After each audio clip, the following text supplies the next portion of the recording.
이스라엘 백성들에게는 꼭 완결해야 하는, 제가 아까 말씀드린 것처럼 이스라엘 백성들의 그 목표하는 그 숙제 같은 것이 있었습니다. 그것이 무엇이었을까요? 바로 가나안 땅을 정복하는 거였습니다.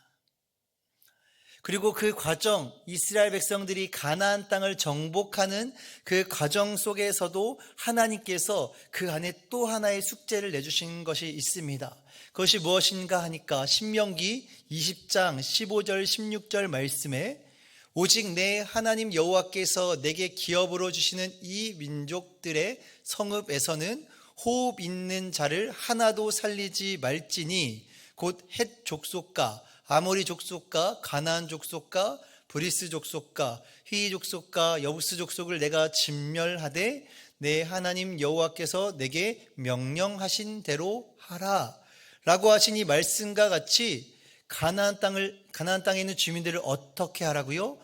완전히 진멸하라, 완전히 멸절시키라고 하나님께서는 명령하셨습니다.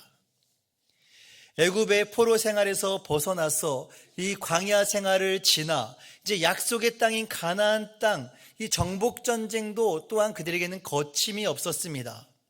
물론 이 여리고성 전쟁 이후에 있었던 이 아이성 전투에서 물론 조금의 실패 경험이 있었지만 그 어려움마저도 잘 극복해 나갔죠. 그리고 이들의 수건 사업과도 같은 그들의 평생의 목표였던 이 가나안 땅의 정복 전쟁을 이제 차질 없이 이루어 나가는 것처럼 보였습니다. 이렇게 순탄하게 이스라엘 백성들의 여정이 끝마치는 것처럼 보였지만 그 과정 가운데 하나의 문제가 발생하게 됩니다. 그것이 무엇이냐? 바로 우리가 지난 시간 여호수아 9장 1절부터 살펴보았던 그 사건, 바로 기브온에 살고 있었던 히위 족속들이 자신들이 이스라엘 백성들로 하여금 멸망당할 것을 두려워하여서 마치 그들이 멀리서 온 것처럼 거짓으로 꾸며 이스라엘 백성과 화친을 맺은 것이었습니다. 우리가 단순하게 이 사건을 생각해 본다면 히위 족속, 기브온에 살고 있던 히위 족속이 이스라엘 백성들을 어떻게 한 겁니까? 속인 거죠. 거짓말로 속인 겁니다. 멀리서 오지 않았는데 멀리서 온 것처럼 다 꾸미고 변장하고 그렇게 온 거예요. 그들이 거짓말로 속였기 때문에 우리는 이스라엘 백성들이 거짓으로 속인 거기 때문에 이 화친 조약을 꼭 지키지 않아도 될 것이다 라고 그렇게 생각할 수도 있을 것입니다. 너희가 거짓말로 우리를 속였으니까 우리는 원래 계획대로 너희 가나안 족속, 하나님께서 명령하신 대로 너희 족속을 멸절시키겠다라고 할 수도 있는 것이었어요. 그런데요, 이 이스라엘 백성들이 히위 족속과 맺은 이 조약은요, 단순히 국가 간에 맺은 그런 약속 수준이 아니었어요. 본문 말씀 18절의 말씀을 보면요, 이렇게 나와 있습니다. 그러나 회중 족장들이 이스라엘의 하나님 여호와로 그들에게 맹세했기 때문에 이스라엘 자손이 그들을 치지 못한지라 그러므로 회중이 다 족장들을 원망하니 라고 말씀합니다. 이 조약이 왜 중요한가? 왜 이 조약을 그들이 거짓말을 했음에도 불구하고 왜 파기할 수 없는가? 왜 그렇습니까? 이것은 바로 하나님 여호와의 이름으로 맹세한 화친 조약이었기 때문입니다. 하나님의 이름을 두고. 그래서 이스라엘 백성들 입장에서는 그들이 거짓말로 속였다는 사실을 알고도 이 조약을 파기할 수가 없었던 거예요. 또한 이들이 만약에 이러한 어떠한 이유에서든지 이스라엘 백성들이 이 조약을 파기하게 된다면 이스라엘뿐만 아니라 여호와 그 하나님의 이름이 이방인들 사이에 멸시를 당하며 하나님의 신실하심이 의심받게 되는 상황에 처하는 그런 경우가 되어지는 것입니다. 그래서 원래는 하나님의 명령인 가나안 족속을 멸절하라는 말씀에 순종을 하자니까 이 하나님의 이름을 두고 맹세한 이 화친 조약이 그 하신 조약을 어겨야 되는 상황이에요. 반대로 하나님의 이름을 두고 맹세한 조약을 지키자니 어떠한 상황입니까? 원래 하나님의 명령이었던 이스라엘 그 가나안 족속을 멸절하라는 그 말씀에 온전히 순종하지 못하는 상황. 그러니까 이러지도 못하고 저러지도 못하는 진퇴양난의 사실 상황에 이스라엘 백성들이 처하게 되는 거예요. 그래서 이 상황은요, 이스라엘 백성들이 완전하게 가나안 정복 전쟁을 끝낸 것도 아니고 완전한 승리도 아니고 뭔가 애매하게 그런 찜찜한 것을 남긴 채 마무리해버릴 수밖에 없는 상황에 처해 버린 것입니다. 그런데 사실 이 히위 족속과 이 이스라엘 백성들의 이런 악연은요, 지금만 이 속고 속이는 역사가 이 본문에서만 등장하는 것이 아니었습니다. 창세기 34장 14절부터 17절까지의 말씀에 보면요, 이런 사건이 나옵니다. 야곱의 아들들이 그들에게 말하되 우리는 그리하지 못하겠노라. 할례 받지 아니한 사람에게 우리 누이를 줄 수 없노니 이는 우리의 수치가 됨이니라. 그런즉 이같이 하면 너희에게 허락하리라. 만일 너희 중 남자가 다 할례를 받고 우리같이 되면 우리 딸을 너희에게 주며 너희 딸을 우리가 데려오며 너희와 함께 거주하며 한 민족이 되려니와 너희가 만일 우리 말을 듣지 아니하고 할례를 받지 아니하면 우리는 곧 우리 딸을 데리고 가리라 하는 말씀이 있는데요. 이 창세기 34장에 어떤 사건이 등장하니까 보니까요, 야곱의 딸, 그 레아가 낳은 그 딸, 그 디나가 히위 족속 중에 하몰의 아들인 세겜에게 부끄러운 일을 당하게 됩니다. 그래서 자신의 가족이 당한 일을 보복하기 위해서 야곱의 아들들은요, 하몰과 그 족속으로 하여금 너희가 할례를 하게 된다면 너희의 요구를 우리가 들어주겠다라고 이야기를 한 거예요. 하지만 이 야곱의 아들들이 이 히위 족속, 이 하몰의 아들의 세겜과 약속한 것은요, 사실 거짓이었어요. 거짓말이었습니다. 애시당초 이들의 말을 들어줄 생각이 없었던 겁니다. 그래서 어떻게 됩니까? 그들이 이 야곱의 아들들의 말을 곧이곧대로 듣고 할례를 실시하고 나서 그 남자들이 아파하는 사이에 그 야곱의 아들들, 특별히 시므온과 레이가 그들을 모조리 죽여버리고 노략하였다라고 그렇게 기록하고 있어요. 물론 이 히위 족속, 이 하몰의 아들 세겜이 잘못한 것으로 발생한 일이긴 하지만, 그렇다고 해서 거짓으로 야곱의 아들들이 이렇게 그들을 죽이고 노략한 것이 과연 옳은 것인가에 대해서는 우리가 한번 생각해 보아야 할 필요가 있어요.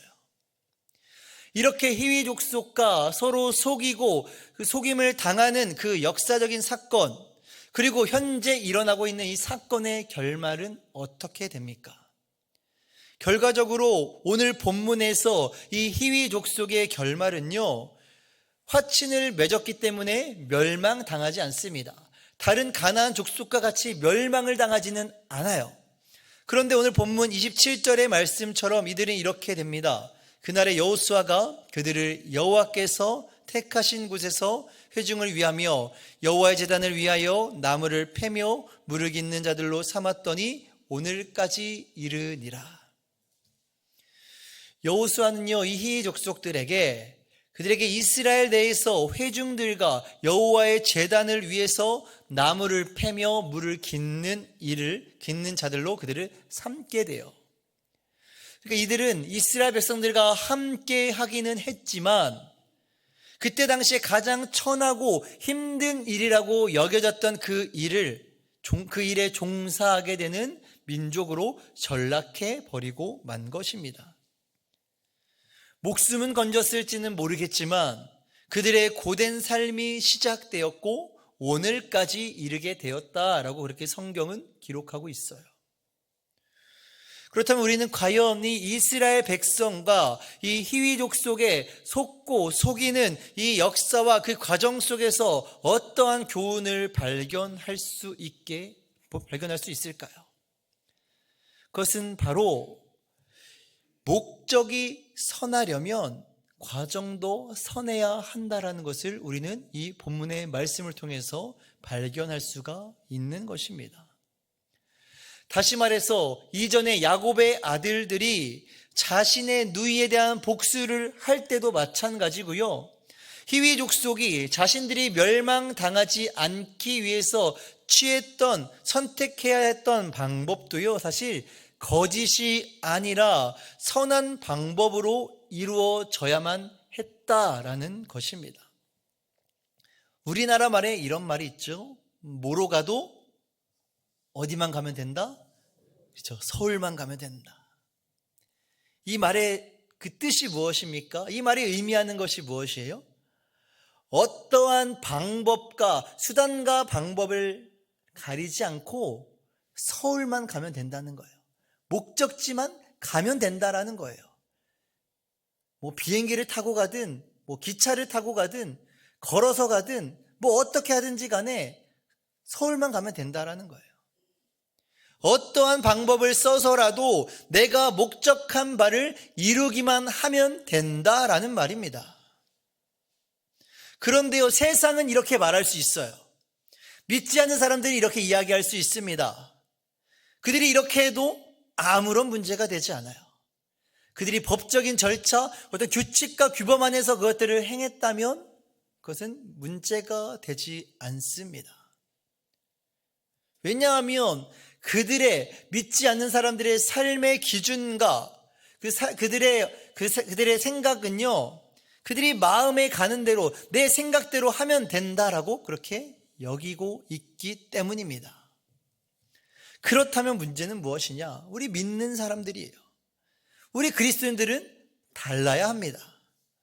우리의 삶의 기준이 되는 것이 무엇입니까? 바로 우리 지금 이 눈앞에 있는 성경이 우리의 삶의 기준이 되어야 해요.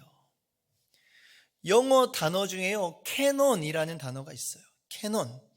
여기에는 여러 가지 뜻이 있지만 그 중에 어떤 뜻이 있느냐? 행동이나 사상의 표준, 규범의 기준, 이것이 캐논이라는 뜻을 가지고 있습니다. 그리고 우리 눈앞에 있는 이 성경, 구약 39권, 신약 27권, 총 66권을 우리가 정경이라고 하는데 이 정경을 일컫는 말도 바로 캐논이에요. 그래서 이 두 가지 캐논의 의미가 합쳐져서 이것이 의미하는 바가 무엇인가 생각을 해보니까 우리 기독교인의 행동과 사상의 표준과 기준은 우리가 가지고 있는 이 정경, 이 성경이 되어야 한다는 의미를 가지고 있는 거예요. 그래서 우리는요, 이 성경 말씀을 통해서 이 세상을 어떻게 살아가야 하는가, 내가 목표하고 있는 것을 어떻게 이루어 나가야 하는가에 대해서는요, 성경을 통해서 발견하고 그 말씀대로 순종하며 따라가야 하는 거예요. 그래서 우리가 말씀을 가까이 해야 합니다.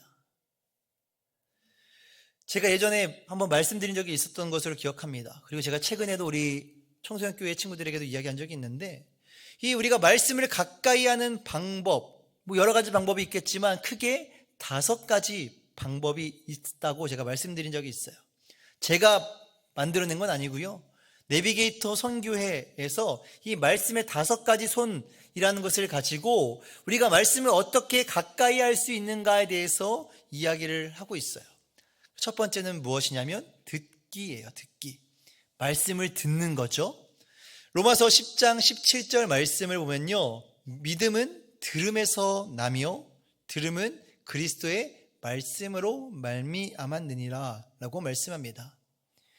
우리는요, 이 말씀을 어렵지 않게 들을 수 있는 시대 가운데 살아가고 있어요. 특별히 우리가 코로나 시대를 거치면서 우리가 말씀을요, 정말 많이 들을 수 있는 그런 도구들이 생겨나기 시작했습니다. 라디오가 될 수도 있고요, 텔레비전이 될 수도 있고요, 아니면 우리가 유튜브나 이런 여러 가지 통로들을 통해서 말씀을 듣게 돼요. 그래서 우리가 이 말씀을 들음으로써 말씀을 가까이 하게 될 수 있다는 것이죠. 그럼 두 번째는 무엇이냐? 어떻게 말씀을 가까이 할 수 있느냐? 두 번째로는요, 읽기입니다. 읽기. 실제로 우리가 말씀을 읽어야 하는 거예요. 목소리를 내어서 우리가 말씀을 읽는 겁니다. 그래서 요즘은요, 우리가 성경책을 꼭 들고 다니지 않아도요, 우리가 다 가지고 있는 이 핸드폰으로도 우리가 말씀을 찾아서 읽을 수 있는 그런 시대 가운데 우리가 살아가고 있어요. 그래서 이 말씀을 우리가 언제나 어디서나 우리가 무엇을 하든지 어디에 있든지 간에 말씀을 읽을 수가 있게 된 것이죠. 세 번째로 우리가 말씀을 가까이 할 수 있는 방법은요, 바로 공부예요. 공부. 말씀을 무작정 읽는 것보다 이 공부하는 것을 통해 더 말씀을 깊이 깨닫도록 도와주는 것이 성경 공부이죠. 그래서 오늘 오전에도 우리 수요일마다 우리 어성경이 읽어지네 우리 최재현 선생님께서 하시는데, 이런 것처럼 우리가 성경을 또한 연구하고 공부해야 한다라는 것입니다. 그리고 네 번째로는요, 암송이에요. 암송하면 저는 가장 먼저 떠오르는 게 요한복음 3장 16절, 이 말씀이 가장 먼저 떠올라요.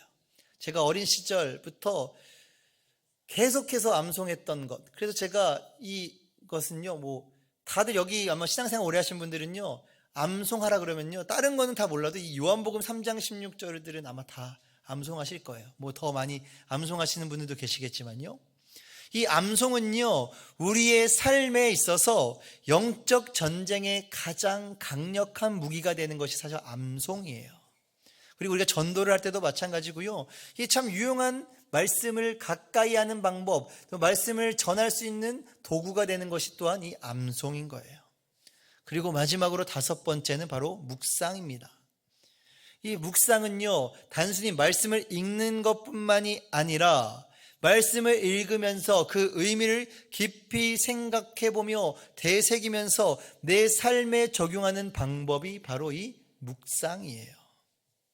그래서 이러한 다섯 가지 방법들로 우리는요, 말씀을 가까이 할 수가 있게 되는 것입니다.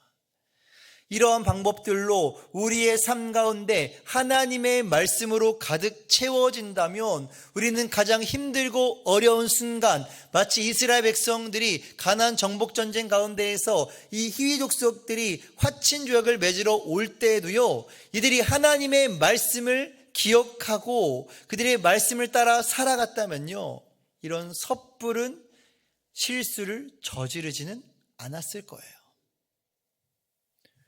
우리 기독교인들, 우리 그리스도인들은요, 목표한 바를 이루기 위해서 그 과정에서도 반드시 선한 방법으로 이루어내야 돼요.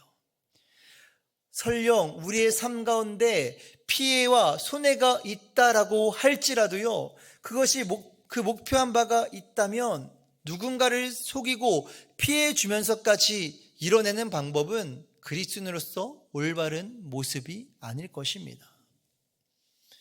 세상에 만약이라는 것은 없겠지만요, 만약에 한번 생각을 한번 해보면 좋을 것 같아요. 만약에 멸망당할 이 히위 족속이 솔직하게 여호수아와 이스라엘 백성들 앞에 나와서 그들과 공존하고 멸망당하지 않기를 원합니다 라고 이야기하면서 진심 어린 태도로 나아왔다면 성경이 기록한 역사와는 조금 다른 방향으로 흘러갈 수도 있었을 것이다 라고 저는 그렇게 생각합니다.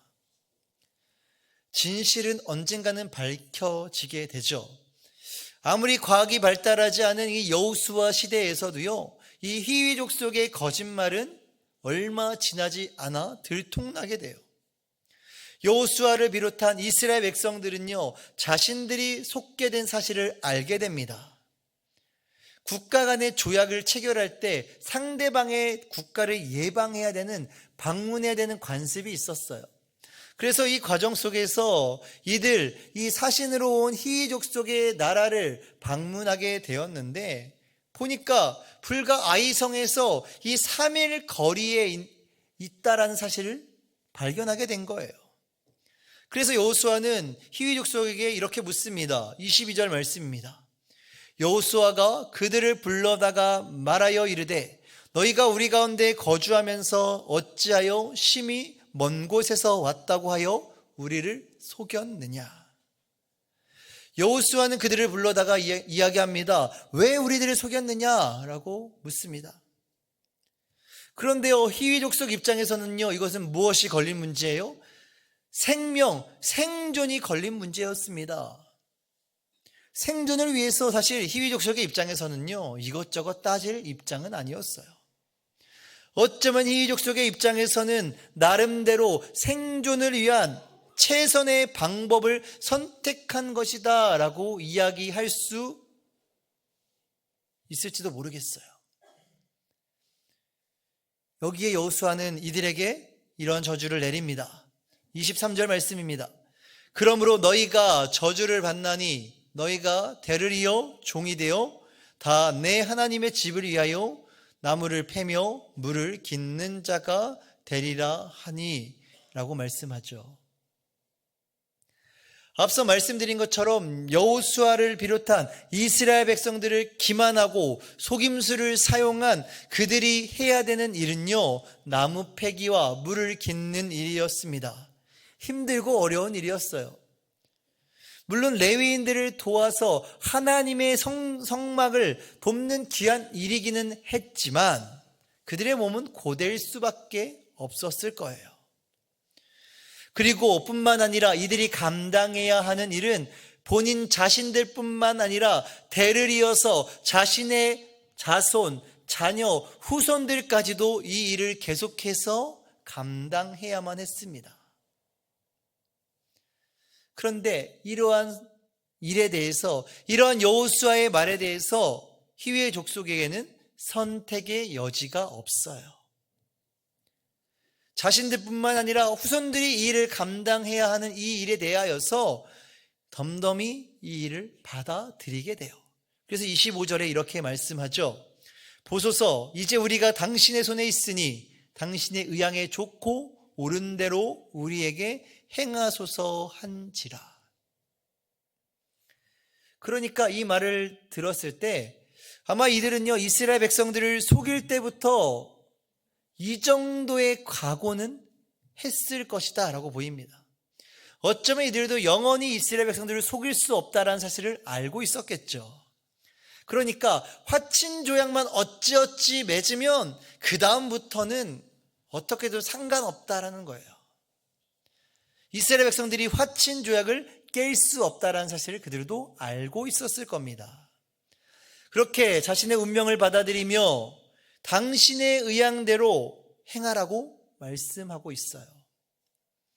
그런데요, 저는 이 히위 족속들의 이 말을요, 그냥 단순히 당신의 말에 순종하겠습니다 라는 그 말로 해석하고 싶지 않습니다.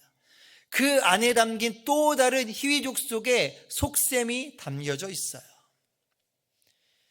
히위 족속이 정말 하나님을 두려워하고 하나님을 경외하는 민족으로 이스라엘 백성들을 생각했다면 이들이 대답하는 이 말은요, 당신의 의향대로 당신의 옳은 대로 행하소서가 아니라 어떻게 이야기해야 됩니까? 당신이 섬기는 당신들의 주인이신 하나님의 뜻대로 우리를 치리해 주십시오라고 이야기하는 것이 맞는 거예요. 이런 표현을 사용해야 했다라는 것입니다. 그런데 이 여호수아와 이스라엘 백성들의 모습을 가만히 이 히위 족속들이 보니까요, 이 화친 조약을 맺는 과정을 보니까 어때요? 여호수아와 이스라엘 백성들이 하나님의 뜻을 묻지 않는 거예요.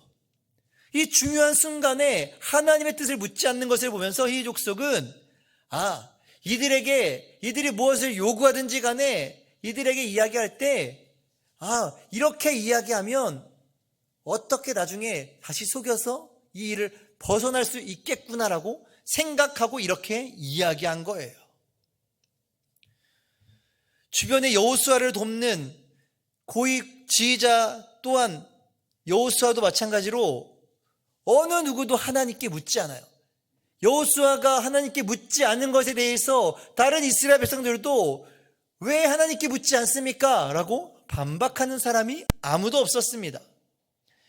이들의 인간적인 생각과 판단 때문에 결국 이러한 일이 벌어지고 만 것이에요. 이스라엘 백성들은요, 이들과 화친족을 맺은 것은 이런 실수가 사실 불과 얼마 전에도 동일하게 있지 않았습니까? 여호수아 7장에서 이 아이성 전투의 실패의 원인이 하나님의 뜻을 묻지 않는 데서 있었는데 불과 얼마 지나지 않아서 또 똑같은 실수를 범하고 만 거예요. 히위 족속은 당장 우리 상황이 불리하기 때문에 이스라엘 백성들의 말을 들을 겁니다. 그런데 시간이 지나면 얼마든지 다시 이스라엘 백성들을 속이고 기만해서 이 어려움에서 벗어날 수 있게 만드는 족속들이 바로 이 히위 족속, 가나안 족속이었어요. 하나님께서 왜 가나안 족속을 멸절하라고 하셨는지, 그들과 왜 화친을 맺어서는 안 된다고 말씀하셨는지 이스라엘 백성들과 여호수아는 다시 한번 그 이유를 기억해야만 했습니다. 이미 일이 벌어진 이후에는요, 그 쏟아진 물을 마치 주워 담을 수 없듯이 수습이 불가능하게 되었어요. 사랑하는 성도님들, 우리 그리스도인들은요, 세상과 달라야 합니다. 우리는 이것을 구별된 삶, 거룩한 삶이라고 이야기를 하죠. 세상의 방법들이 아무리 현명해 보이고 편해 보이고 지혜로워 보일지라도 우리가 선택해야 하는 방법은 앞서 말씀드린 대로 바로 성경, 그 성경이 기준이 되어야 합니다. 고린도전서 3장 18절과 19절의 말씀에 사도 바울은 우리에게 이렇게 이야기합니다. 아무도 자신을 속이지 말라. 너희 중에 누구든지 이 세상에서 지혜 있는 줄로 생각하거든 어리석은 자가 되라. 그리하여야 지혜로운 자가 되리라. 이 세상 지혜는 하나님께 어리석은 것이니 기록된 바 하나님은 지혜 있는 자들로 하여금 자기 깨에 빠지게 하시는 이라 하였고 라고 말씀합니다. 이 사도 바울은 세상의 지혜에 대하여서 하나님이 보시기에 참으로 어리석은 것이다 라고 말씀합니다. 그래서 우리는 세상의 지혜에 대하여서는 어리석은 자가 되는 것이 지혜로운 자가 되는 것이에요. 로마서 16장 19절 말씀에서도 이렇게 말씀하죠.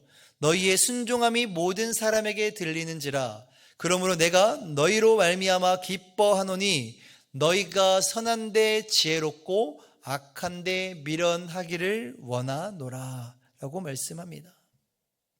우리 사랑하는 성도님들, 악한 일에는 미련할 수 있는 우리 성도님들이 되시기를 소망합니다. 선한 일에 대하여서는 지혜롭게 행동할 수 있는 우리 성도님들이 되시기를 소망합니다.